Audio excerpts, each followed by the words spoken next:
طلعنا بار قاعدين على النار نسوي شاي، كانت تجي سياره منها طايره سريعه سريعه سريعه سريعه، سوت حادث هناك. طبعا كنا احنا هسه يمهم، احنا اول ناس وخابرنا الاسعاف والشرطه وجوي وساعدناهم، وبعدين هم جو قالوا يلا شباب روحوا انتم واحنا نستلمناهم. ما صار لهم شغله هواي شغلات، بس واحد رجله انكسرت والباقي رباقات انطقت بس كذي يرجفون يعني. بس رجعنا الله يسترهم، يعني الشارع من هناك ينتهي اخر شيء رصيف راسا، فهذا ما شاف الرصيف، ضرب الرصيف وطار، ضرب الرصيف الثاني.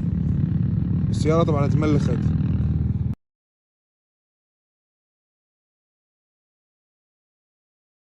يابا خليجي 25 راح يكون بالبصره. طبعا اول شيء كل المشجعين حياكم الله، وكل الفرق، البلاد بلادكم والدار داركم. وانا اذا اشوف فيديوهات هسه يعني تفرح القلب، الشيوخ فاتحين المضايف مالتهم، العوائل كلهم فاتحين بيوتهم يستقبلون اللي جايين على خليجي 25.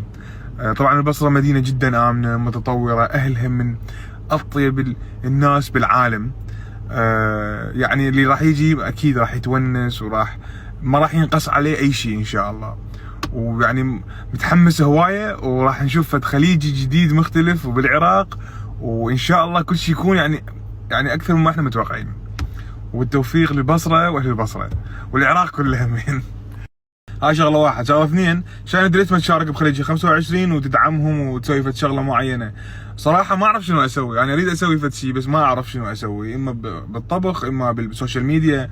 فاذا اكو فد شيء معين انا اقدر اسويه قولوا لي عليه، ان شاء الله ما اقصر، ونسوي فد شيء حلو في البصره همين، ونحاول انه ندعم خليجي 25 ان كان بالطبخ او ان كان في السوشيال ميديا. اهل البصره اذا عندكم فد اقتراح معين قولوا لي، اهل العراق يعني دزوا لي سوي كذا سوي كذا، راح نستفاد من عنده، لان انتم بالارض موجودين تعرفون شنو الشغلات اللي محتاجيها اكثر ما احنا بعيدين عن الارض. والله يوفقكم، يا اخي ان شاء الله نشوف فد شيء كلش حلو.